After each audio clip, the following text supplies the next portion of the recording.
जी अस्सलाम वालेकुम viewers, Syed Fahad Hussain from Ample car care.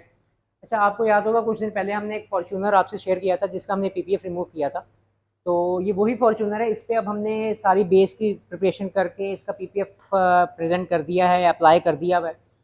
अब जो जो प्रॉब्लम्स हमें उस वक्त हुई नहीं थी, जहाँ जहाँ से प्रॉब्लम आपको मैंने दिखाया था कि कहाँ से बबल अप हो रहा है, कहाँ से डस्ट आई हुई है, कहाँ से कॉर्नर कटिंग सही नहीं थी, कहाँ पे इसने गाड़ी को सेल्फ उसको डैमेज किया हुआ था। एक दफ़ा गो थ्रू मैं आपको करवाता हूँ ताकि आप चेक करें कि वो जो प्रॉब्लम्स उस वक्त थी वो और ये दोनों को मैच करके देखिएगा। फिर आपको आपको इंस्टॉलेशन भी पता लगेगी और आपको हमारा काम भी आइडिया हो जाएगा। फर्स्ट ऑफ ऑल तो ये इसकी फ्रंट लुक है। आपको याद होगा कि यहाँ पे हमने मार्किंग की हुई थी जहाँ पे पेपर डैमेज हुआ हुआ था, ठीक है, पेपर की कटिंग सही नहीं हुई हुई थी, फिर यहाँ पे पेपर सारा बबल अप हुआ हुआ था, ठीक है। इसी तरह यहाँ पे सारी की सारी डस्ट आई हुई थी, यहाँ पे सारी डस्ट पार्टिकल्स थे जो कि आपके सामने ही है अब, ठीक है। उसके बाद फिर यहाँ से जो कटिंग्स हुई हुई थी वो सही नहीं थी। अब ये आपको छोटा सा एक बबल नज़र आ रहा होगा, ये जो बबल्स होते हैं ये मॉइस्चर बबल्स होते हैं। जो मॉइस्चर बबल्स होते हैं वो ऑटोमेटिकली रिमूव हो जाते हैं, जो एयर बबल्स होते हैं वो रिमूव नहीं हो पाते हैं, ठीक है। फिर उसके बाद ये बोनट जो है ये सारा का सारा आपके सामने था, उस वक्त भी यहाँ पे प्रॉब्लम्स थी। फिर ये हमने कॉर्नर्स मेंशन किए थे कि ये कॉर्नर जो है बेंडिंग नहीं हुई भी।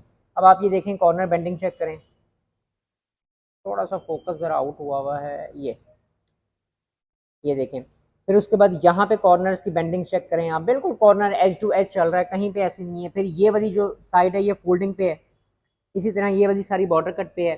फिर ये आपके साथ जो है वो एक इसकी राइट साइड की ओवरव्यू है। ये नैनोटेक प्राइम का हमने इसको पेपर लगाया है, यूएसए का ब्रांड है, वाइस ब्रदर्स का, ठीक है। इसी तरह ये जो हैंडल्स में प्रॉब्लम था सबसे ज़्यादा, ठीक है, वो देखें आप हैंडल्स किस तरह accurately without bubbles without any contamination ये बैठे हुए हैं।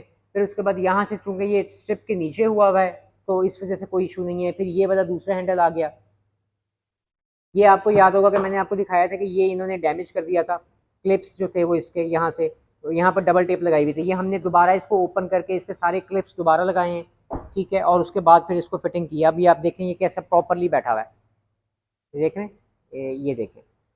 तो उसके बाद फिर बैक बम्पर में जो जो आपको प्रॉब्लम्स थी वो हम लोगों ने दिखाई थी। जहाँ जहाँ से पेपर उठ रहा था, आपको याद होगा कि यहाँ पे पूरे बम्पर में एक जोड़ लगा हुआ था, ठीक है।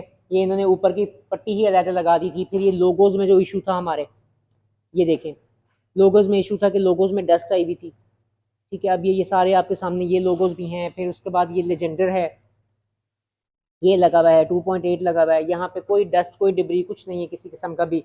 फिर ये टोयोटा का लोगो जो है ये चेक करें, इनके सब के नीचे पीपीएफ हुआ भाई, और ये पीपीएफ के ऊपर जो है वो लोगोज लगे हुए। सो उसके बाद फिर हम इस तरह चलते हैं तो ये वाली साइड भी आपको याद है। अच्छा, ये भी सारी की सारी फोल्डिंग चल रही है। फ्यूल टैंक की यहाँ से भी फोल्डिंग है, फ्यूल टैंक की यहाँ से भी फोल्डिंग है, सो ये दोनों साइडों से फोल्डेड है, ठीक है। फिर उसके बाद ये आपको याद होगा कि ये वाली साइड भी डैमेज हुई थी, ये भी हमने रिपेयर करके दोबारा लगा दी है। फिर यहाँ पे भी आपका जो है ये आप देख रहे हैं यहाँ पे कितनी ब्लरनेस थी, यहाँ पे पीपीएफ लग गया है। फिर ये इसकी जो लेफ्ट साइड है वो हमने कवर कर ली है, ठीक है। इस पे भी सेम यही पेपर लगा है नैनोटेक प्राइम का, ठीक है। ये बॉक्स रखा हुआ है नैनोटेक का। फिर इसमें आपको इस साइड पे भी मैं आपको दिखाता हूँ कि ये देखें, ये बेंडिंग जो है, ये बेंडिंग चेक करें आप, कैसी एज टू एज बेंडिंग हुई हुई है। कहीं पे आपको कटिंग्स नज़र नहीं आ रही होंगी कि कटिंग्स जो हैं वो ओवर हुई हुई हैं। फिर ये वाली साइड चूँकि हेडलाइट्स रिमूव नहीं करते हैं हम लोग, सो इस वजह से ये सारी की सारी बॉर्डर कट पे होती है, ये वाली भी बॉर्डर कट पे होती है, ठीक है। फिर उसके बाद ये वाली साइड आ गई, यहाँ पे भी आपको याद होगा कि यहाँ पे सारी डस्ट और डिब्रीज वगैरह थी, सारा कुछ था वो सारी क्लियर हो गई, ठीक है। सो ओवरऑल इस गाड़ी का ये व्यू है। जो जो प्रॉब्लम्स थी हमने वो टैकल कर ली हैं, ठीक है। पेपर की इंस्टॉलेशन जो है वो भी दोबारा कर ली है। अब आपको एक फ़ाइनल वीडियो इस गाड़ी की जो है ना वो हम चेक करवाते हैं, ठीक है। जज़ाकल्लाह।